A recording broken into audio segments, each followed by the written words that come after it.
Sir నమస్కారం sir. నమస్తే బాబు. Sir Lokesh గారి రాడార్‌లో దాదాపు 23 మంది ఎమ్మెల్యేలు, ఇద్దరు ఎంపీలు ఉన్నట్టుగా తెలుస్తుంది. అంటే వాళ్ళపై నిఘా పెట్టారని, వీళ్ళు సరిగ్గా పాలన చేస్తున్నారా లేదా అని చెప్పేసి కంప్లీట్‌గా వాళ్ళ రిపోర్ట్ కూడా తెప్పించుకున్నట్టుగా తెలుస్తుంది. మరి దీన్ని ఎలా చూడొచ్చంటారు? దీనిపైన అంటే ఈ విధంగా కఠినంగా ఎమ్మెల్యేలతో ఉండడం అనేది ఏ విధంగా చూడొచ్చంటారు సార్ ఈ అంశాన్ని? మీరేం చెప్తారు?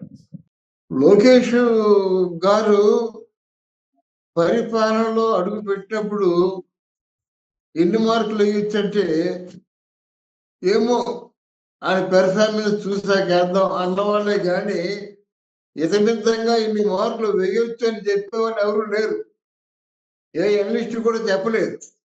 కానీ ఇప్పుడు రెండవసారి ఎమ్మెల్యే అయిన తర్వాత, రెండవసారి ఆయన మంగళగిరిలో నెగ్గిన తర్వాత ఆయన తాలూకు అంటే ఎడ్యుకేషన్ ఎలాగుందంటే చంద్రబాబు నాయుడు గారిని కూడా మించిపోయింది.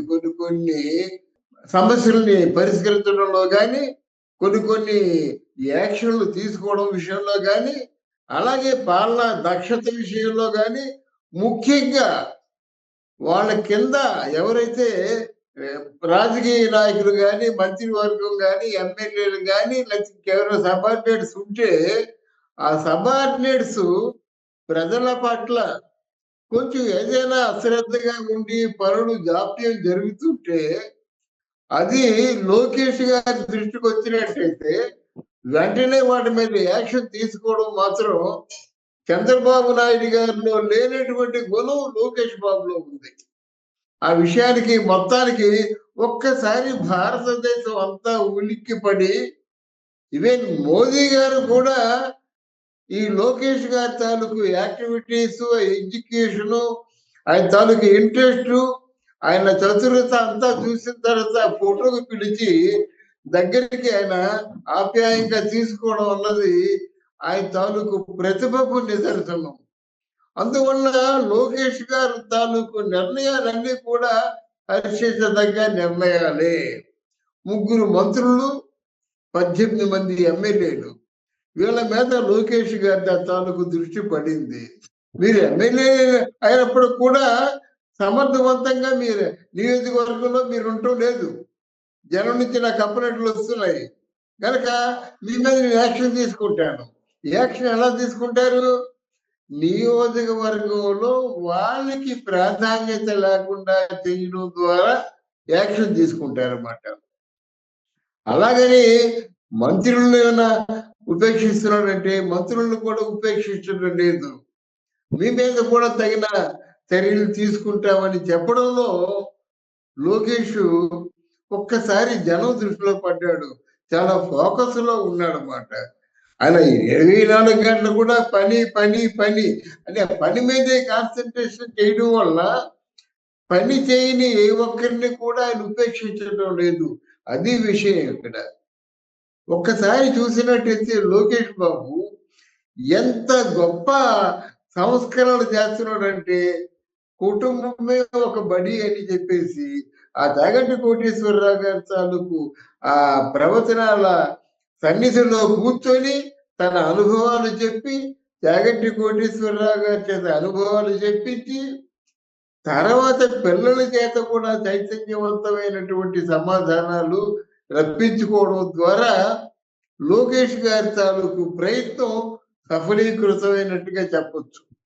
అలాగే ఇక్కడ భావి తరంలో ఉన్నటువంటి పిల్లలు ఒకవేళ ఎమ్మెల్యేలైతే, మంత్రులైతే అసెంబ్లీ ఎలా ఉంటుంది అని నిన్న ఒక కార్యక్రమాన్ని రూపొందించి అది చూసిన తర్వాత చాలా బాగుందన్నమాట. పిల్లలు ఎమ్మెల్యేలు అయితే ఎలా ప్రశ్నిస్తారు, పాలక వర్గంలో ఉంటే ఎలా సమాధానం చెప్తారు, అలాగే ప్రతిపక్షంలో ఉంటే ఎటువంటి ప్రశ్నలు వేస్తారు, వీళ్ళిద్దరినీ కూడా స్పీకర్ గా ఉంటే ఎలా కంట్రోల్ చేస్తారు.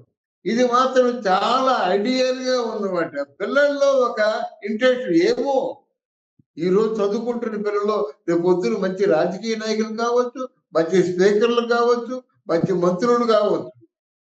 గనక ఇటువంటి దూరదృష్టితో లోకేష్ గారు కార్యక్రమాలు నిర్వహించడం చాలా చెప్పుకోదగ్గ విశేషంగా మనం చెప్పుకోవాలి. తర్వాత రెండవది ఏంటంటే, ఇప్పుడు చంద్రబాబు నాయుడు కూడా నా దృష్టిలో ఉన్నారు. వాళ్ళ మీద చర్య తీసుకుంటాను అని అంటున్నాడు. అలాగే పవన్ కళ్యాణ్ కూడా అక్కడ రాజోల్లో మీటింగ్ జరుగుతుండగా, నేను నా దృష్టిలో ఎవరైనా తప్పు చేసినట్టయితే అది జనసేన పార్టీ కావచ్చు, తెలుగుదేశం పార్టీ కావచ్చు, బీజేపీ కావచ్చు. ఆయన ఆ మాట కూటమి అన్నాడు. కూటమి అంటే అర్థం అదే కదా. ఏ పార్టీలో ఉన్న వాళ్ళైనప్పుడు కూడా ఒక విధమైనటువంటి ఆ ప్రజల పట్ల ఆసక్తి కనపరచకపోయినట్టయితే వాళ్ళ మీద నేను తగిన చర్యలు తీసుకుంటానని చాలా గట్టిగా చెప్పాడనమాట. సో ఇది ప్రక్షాళనం అనే పదానికి పర్యాయ పదం అన్నమాట. అంటే వాళ్ళ పార్టీలో ఉన్న వేరే పార్టీలో ఉన్న ప్రజాక్షేమానికి ఎవరైనా ఆటంకం కలిగించినట్టయితే వాళ్ళని శిక్షిస్తాం. వాళ్ళ స్థానంలో వేరే వాళ్ళని పెడతామనేటువంటి అర్థం వచ్చేలాగా కూడా చెప్తున్నారు. వాళ్ళు ఏం చేస్తారు? వాళ్ళ స్థానంలో వాళ్ళు ఎమ్మెల్యేలుగా ఉన్నప్పుడు కూడా వాళ్ళకి బాధ్యత తక్కువగా ఉండి అక్కడ ఇన్ఛార్జీలు పెడతారు. వాళ్ళకి పని తక్కువ కల్పిస్తారు. వాళ్ళకి నలుగురిలో కూడా తలవంపులు వచ్చేలా చేస్తారు. అప్పుడు గాని వాళ్ళకి బుద్ధి రాదు. ఈ ప్రక్షాళన అంటే అందుకే మాట. ఈ ప్రక్షాళన అనే మాటలోనే ఎమ్మెల్యేలు, మంత్రులు కూడా సగం రెక్టిఫై అవుతారు. సగం వాళ్ళు మార్చుకుంటారు. ఇటువంటి పరిపాలనా విధానానికి మాత్రం డెఫినెట్ గా ప్రజలందరూ స్వాగతం పలుకుతారు.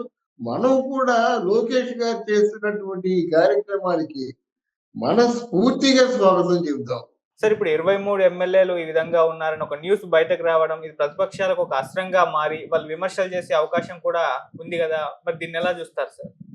ప్రతిపక్షాలు వీరెంత గొప్పగా పరిపాలన సాగిస్తున్నప్పుడు కూడా తప్పుడు ప్రచారాలు చేయడంతోనే నిమగ్నమై ఉంటుంది. వీళ్ళు అద్భుతంగా పరిపాలన చేశారనుకోండి, అబ్బాయి ఏమంట గూగుల్ కంపెనీ వచ్చిందంటే గుడివాడ అమర్నాథ్ ఏమన్నాడు? ఆ గూగుల్ కంపెనీలో ఎవరు మన గోర్ఖా తప్ప ఎవరు ఉండరు. మహా అయితే 10 మందికి ఉద్యోగాలు వస్తాయి. అంటే వాళ్ళ తాలూకు దూరదృష్టి గాని, వాళ్ళ తాలూకు విచక్షణ గాని, విజ్ఞత గాని అంతే. ప్రతిపక్షాల గురించి మనం ఎందుకు ఆలోచించాలి? ప్రజలు బాగుపడుతున్నారా లేదా? ఎంప్లాయ్మెంట్ క్రియేట్ చేస్తున్నావా లేదా? పరిశ్రమలు వస్తున్నాయా లేదా? వాళ్ళు ప్రజలకు ఏవైతే వాళ్ళు వాగ్దానాలు చేశారో ఆ వాగ్దానాలు మనం నిరూపించుకున్నావా లేదా? వీటి మీదే కాన్సన్ట్రేషన్ చేస్తారు. రేపు పొద్దున ఓట్లు వేసేవారు కూడా వీటినే దృష్టిలో పెట్టుకొని ఓట్లు వేస్తారన్నమాట. గనక ప్రతిపక్షాలు కాదు, వీళ్ళు అన్న మాటలు వీళ్ళు నిరూపించుకుంటే చాలు. ప్రతిపక్షాలు వాళ్ళు ఏదో బయట ఇది అంటారు కదా, ఏనుగు పోతుంటే ఏదో సామెత ఉంది, నాకు గుర్తుకు రావటం లేదు. ఆ ఏనుగు పోతుంటే సామెతలోనే మిగిలిపోతారు వాళ్ళు.